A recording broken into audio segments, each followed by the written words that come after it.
بسم اللہ الرحمن الرحیم۔ دیکھتی آنکھوں اور سنتے کانوں کو ہمارا سلام پہنچے۔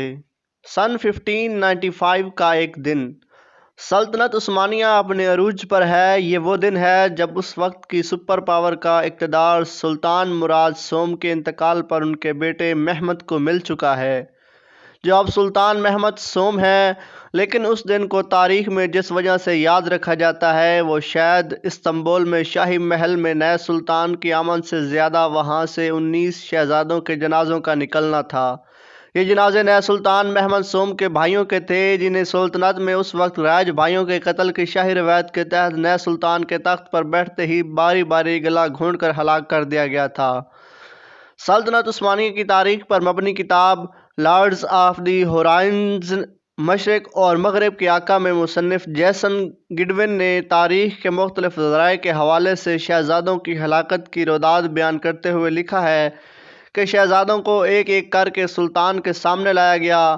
ان میں سے عمر میں سب سے بڑے شہزادے، جو خوبصورت اور صحت مند جسامت کا مالک تھا، التجا کی کہ میرے آقا، میرے بھائی، جواب میرے والد کی جگہ ہو، جو اب میرے والد کی جگہ ہو، میری زندگی اس طرح مت ختم کرو۔ غم سے نڈال سلطان اپنی داڑھی نوچ لی، لیکن جو جواب میں ایک لفظ نہ بولا۔ جیسن اس دن کا ذکر جاری رکھتے ہوئے لکھتے ہیں کہ گلیوں میں یہ جنازے جاتے ہوئے دیکھ کر استنبول کے شہریوں کے دل ہل گئے تھے۔ مورخ لیسلی پی پیرس نے اپنی کتاب میں imperial harem, women and sovereignty in the Ottoman empire میں اس زمانے میں تیار کی گئی ایک رپورٹ کا حوالہ دیا ہے کہ سلطان مراد سوم کے جنازے کے ایک روز بعد ہی ان کے 19 شہزادوں کے جنازے کے موقع پر استنبول کے شہریوں کی دگنی تعداد باہر آئی تھی اور ہر آنکھ اشک بار تھی۔ 9 شہزادوں کی ہلاکت۔ 1595 سے 21 برس پیچھے جائیں تو معلوم ہوگا کہ سلطان محمد سوم کے والد سلطان مراد سوم کی حکمرانی کا پہلا دن بھی مختلف نہیں تھا اور انہیں بھی ایسے ہی مشکل فیصلے کا سامنا کرنا پڑا تھا۔ سلطان مراد کے والد سلطنت عثمانیہ کے 11ویں سلطان سلیم دوم کا سن 1574 میں 50 برس کی عمر میں انتقال ہو گیا۔ اس سال سلطنت عثمانیہ نے شمالی افریقہ میں تیونس بھی فتح کر لیا تھا۔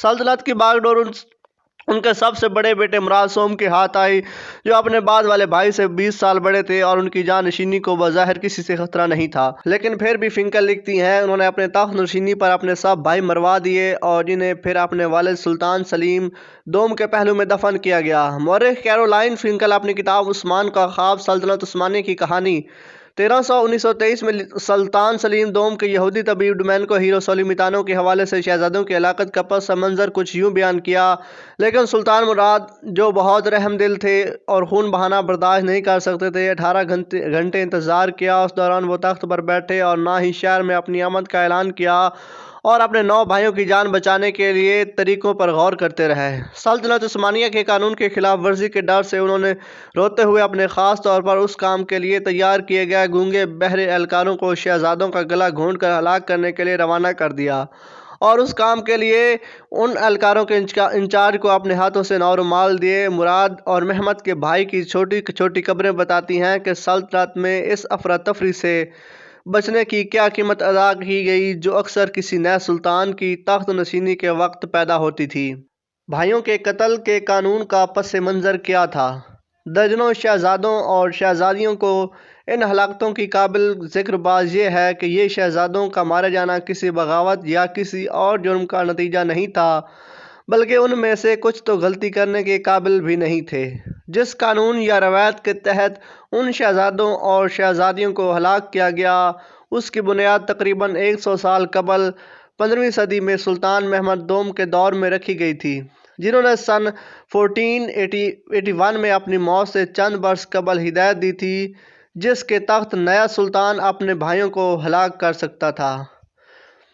فنکل نے لکھا ہے کہ سلطان محمد دوم نے اپنا جانشین نامزد کیا تھا، لیکن انہوں نے اپنے انتقال سے کچھ سال قبل جانشینی کے بارے میں اپنے خیالات کا اظہار کر دیا تھا، جس میں انہوں نے یہ کہتے ہوئے بھائیوں کو مارنے کی باقاعدہ اجازت دے دی کہ ان کا جو بھی بیٹا سلطان بنے گا وہ ٹھیک کرے گا اگر وہ دنیا کی بہتری کے لیے باقیوں کو ہلاک کر دیتا ہے۔ ترکی میں تاریخ اور قانون کا ایک استاد پروفیسر ڈاکٹر اکرام بورا اکنجے، اس نے روایت کے بارے میں اپنے ایک مضمون میں لکھا ہے کہ سلطان محمد دوم کے اپنے الفاظ میں یہ قانون نظام عالم کی بہتری کے لیے بنایا گیا تھا اور سلطان کے مطابق علماء کی اکثریت اس کے حق میں ہے، اس لیے اس کے مطابق کارروائی کی جائے۔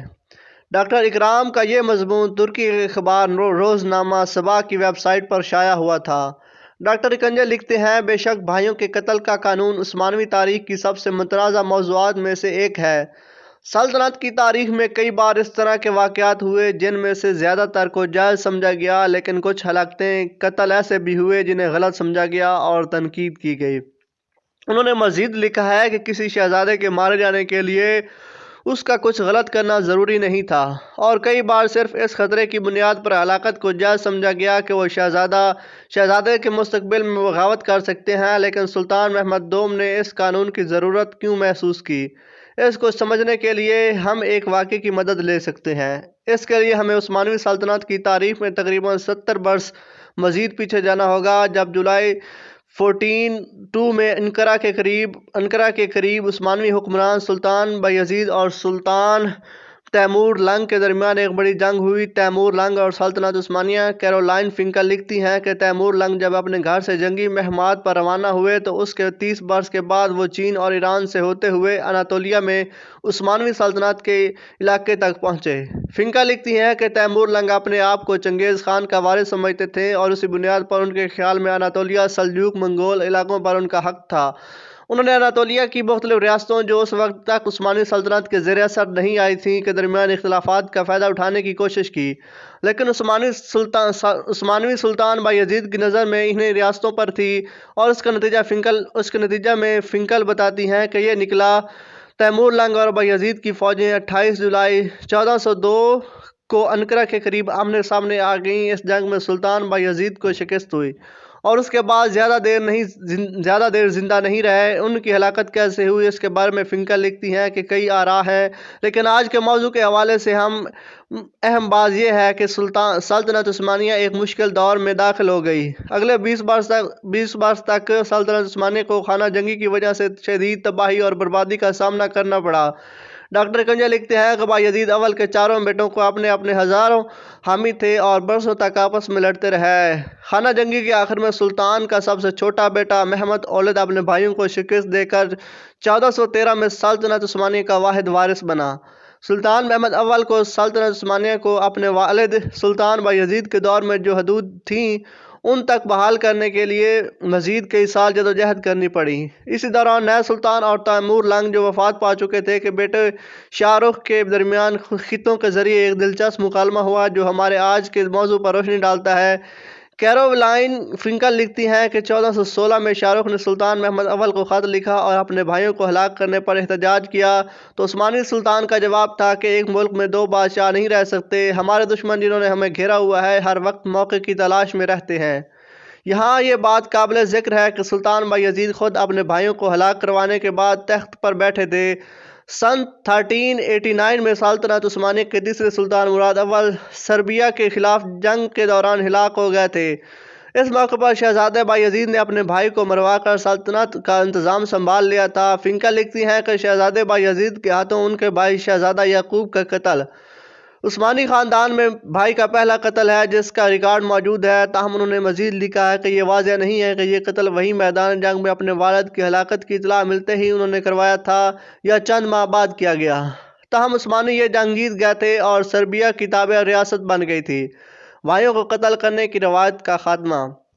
لیسلی پیئرس نے لکھا ہے کہ شاہی خاندان میں بھائیوں کو ہلاک کروانے کی روایت غیر مقبول ہوتی جا رہی تھی۔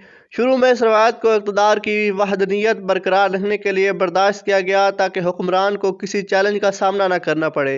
انہوں نے مزید لکھا کہ ابتدا میں جب سلطنت عثمانیہ پھیل رہی تھی اور سلطان خود طویل عرصے کے لیے دارالحکومت سے دور مہمات پر جاتے تھے، لوگوں کو اس وقت یہ روایت ٹھیک لگتی ہوگی، لیکن سلطان سلیمان کے دور کے بعد کم عمر لڑکے اور بچے جو ابھی گود میں تھے اس روایت کا نشانہ بنے، اور اکثر ایسے سلطانوں کو بچانے کے لیے جو بہت کم دارالحکومت سے باہر جاتے تھے۔ سن 1574 تک تو استنبول کے عوام نے شہزادوں کی ہلاکت کا یہ ڈرامہ اپنے سامنے دیکھا ہی نہیں تھا۔